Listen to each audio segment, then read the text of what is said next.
অসমৰ মুখ্যমন্ত্ৰী ইতিমধ্যে ঘোষণা কৰিছে যে অসমৰ 50,000 যুৱক যুৱতীক জাপানত নিযুক্তি দিব।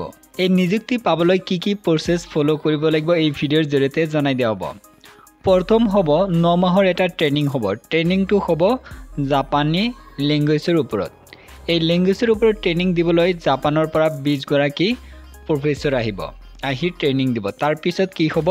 পৰীক্ষা হ'ব। পৰীক্ষাত পাছ কৰিলেই নিযুক্তি লাভ কৰিব।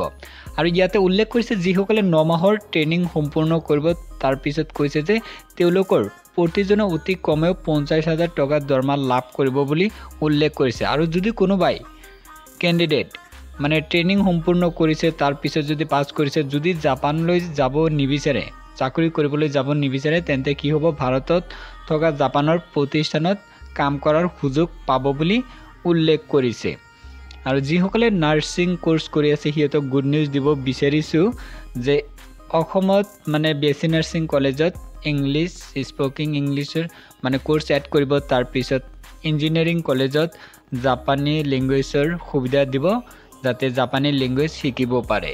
তাৰ পিছত মানে কি কৈছে যে অসমৰ নাৰ্ছ কি কৰি আছে? জাপানত মানে জব কৰি আছে।